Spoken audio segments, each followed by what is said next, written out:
Okay, so our second lecture is going to focus on the other two layers of the skin. The other primary layer of the skin is called the dermis, and that is deep to the epidermis. It contains the accessory structures like hair follicles and sweat and oil glands. And it has two of its own layers itself. It has a superficial papillary layer, which is very small, and you have a deeper reticular layer, which is much bigger. So first, the papillary layer, the superficial layer, is basically made of areolar tissue. Areolar tissue kind of looks like silly string because of the types of fibers. It's called a connective tissue, so it has a lot of fibers that are located within it. It's going to give some of the characteristics of skin that we'll see in a little bit. It also contains a lot of vessels, so lymphatic, so for fluid movement and immune cell movement, capillaries, so blood vessels, for the cardiovascular system, gas exchange, nutrient exchange, and then sensory neurons. So it is going to have receptors for gathering of information for the body. We talked in our last lecture about the dermal papillae that are in contact with the epidermal ridges. One of the ways in which we see that is through our fingerprints. But the papillary layer is going to be the one that's going to be inflamed. Itis means an inflammation. So when you have dermatitis, when you have something that touches your skin that causes an irritation, you walk through the poison ivy, maybe you have some type of infection, you took a medication, and it makes your skin, itchy and scratchy, and sometimes painful and red. That's usually the result of or is called dermatitis, and the result of one of those things listed down there as well. And usually some type of anti-inflammatory medication can usually fix that as well. But the reticular layer is the layer that we're more interested in because that's got all the good stuff in it.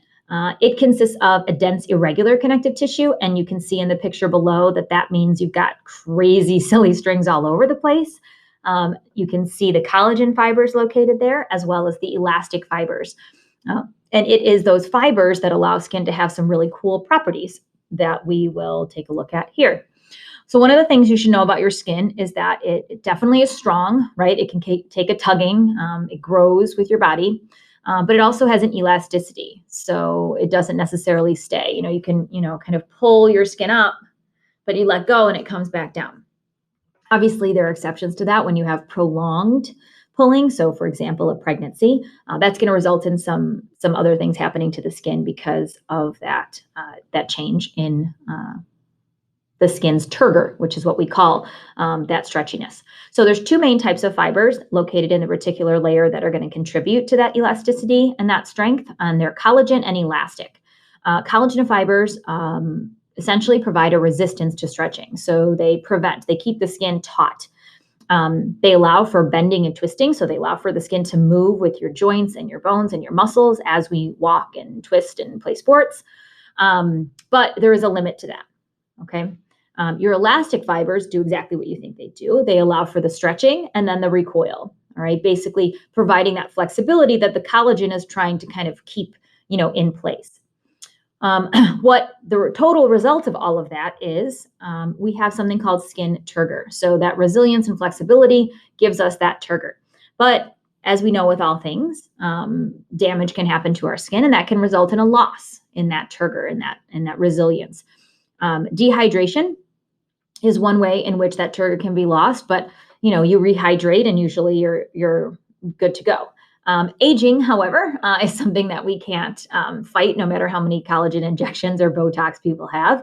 Aging will always catch up with them. Your collagen and elastic fibers over time are essentially going to degenerate, break down, no longer function to their capacity. Just kind of like my twisties for my hair. I use them over and over again. Their stretchiness and their recoil doesn't really work anymore. And eventually, they're not really going to be functional.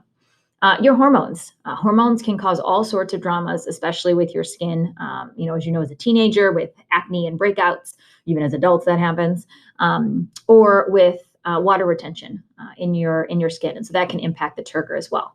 And then obviously UV radiation. I'm sure you have seen images or memes of especially women, but people who go out in the sun too much or go to tanning booths way too much, and they basically look like a leather carpet bag. And that's very concerning because they essentially have eliminated all of those collagen and elastic fibers in their skin and done some serious damage to their DNA as well. While your skin is able to have that flexibility and that resilience, Sometimes if you have rapid changes in what's going on with your skin, that turgor, what's going to happen are called dermal tears, more commonly referred to as stretch marks or striae. And usually you see them with rapid weight gain, so weight gain quicker than the body can keep up with, and with pregnancy, because that's a pretty swift change of movement, within a 9-month time span. Those dermal tears, literally are tears in the dermis, and that's why they appear kind of clear, white, silvery, and they are usually very difficult to heal or make go away.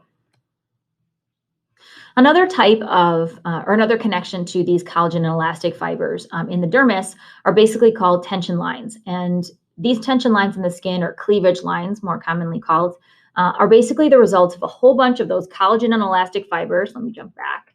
So a whole bunch of these fibers that are kind of arranged in a parallel format within the body. And basically, they're arranged in that way in different ways over the body because, and I'll show you the image there, basically it's helping to provide that resistance, all right? Provide that resistance to various forces that are applied on the skin. So when you do things with your skin or interacts with stuff, or you're, I don't know, putting on different clothes or riding horses, or I don't know, whatever you're doing, your skin is going to be pulled every which way against your internal body parts.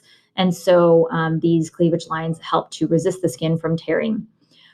When surgeons are going to do surgery, they're always going to pay attention to these cleavage lines because when you make a parallel cut to a cleavage line, it's going to heal much faster and much nicer. So the scarring will be less. If you do that cut perpendicular to the cleavage lines, most likely they'll have more of a scar. So when someone has a C-section, for example, that cut is going to be a transverse cut across the abdomen, low, or across the pelvis, I should say, low and in a position to allow for healing much better. If you were to have open heart surgery, that cut is going to be perpendicular. It's going to be a sagittal cut. And that usually ends up with a pretty noticeable scar for that procedure. Other aspects of the dermis that are important include blood supply and innervation. Blood supply means that you have arteries and veins that are in two areas. One, in a more superficial area, that's the subpapillary area. You have these small arteries that are running through the papillary layer that allows for the stratum basal of the epidermis that we talked about in the last lecture to receive gas exchange, oxygen and carbon dioxide movement, as well as nutrients from the blood. The cutaneous plexus, so this is deeper in the reticular layer. This is where you're going to have slightly larger arteries and veins that are feeding those capillaries, but also connecting to the major blood supply in the vascular system. And when you have damage to any of the vessels in either of these plexuses, you end up with what's called a contusion, aka a bruise. And basically what that means is you have broken blood vessels, blood has pooled into the dermis somewhere, and as that blood clots and then gets broken down, the changes in color you see in the bruise is basically showing the process of that breakdown because the iron in the hemoglobin, which is the substance that carries oxygen in blood, is going to change over time, just like iron rusting. And that's why you get the color scheme in a bruise. Here you can see just where some of those, that vascularization is located. Here's those smaller arteries in the papillary layer, and you can see the much larger ones that are connecting down into the subcutaneous layer and to the other vessels in the larger vascular system. And I said the second piece that was important with the dermis was innervation. Innervation means that there are nerve fibers that are penetrating the skin, primarily in the dermal layer, and they do a few different functions, as you can see listed on the slide. One of the things they do is they regulate blood flow. So they send messages to the arteries and veins, the structures in the arteries and veins, to dilate or to constrict, depending on what we need to do at that time. They also are controlling glandular secretion rates. So what that means is how much you sweat and when you sweat, how much oil is released from your sebaceous glands onto your skin. And then they also are serving in some capacities as receptors, sensory receptors. And we've talked about a few of those. Two of them are listed on the bottom of the sheet here, of the slide. You have tactile and you have lamellar corpuscles. The tactile ones, again, touch, just like in the epidermis. And this is for light touch. So they're located in the dermal papillae. And then you have deeper pressure and vibration sensation sensors that are located in the reticular layer of the dermis, which is obviously much deeper. All right, and lastly, for this lecture, we have the subcutaneous layer. This is literally below the cutaneous membrane, so below the skin, sometimes referred to as the hypodermis. And you can see in the picture there on the side, the subcutaneous layer primarily consists of adipocytes, aka adipose tissue, which is fat.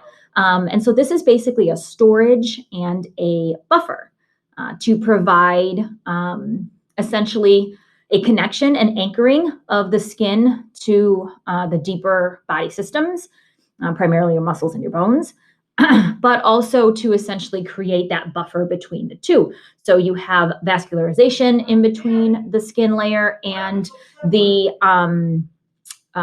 subcutaneous layer, as well as a pathway for sensory neurons as well. If you go to the doctor and have to have some type of hypodermic needle, so the big long needles for some type of medication or something that they're trying to get for you, they are going to shoot that all the way through those layers of the skin we've talked about and shoot for this area below your dermis.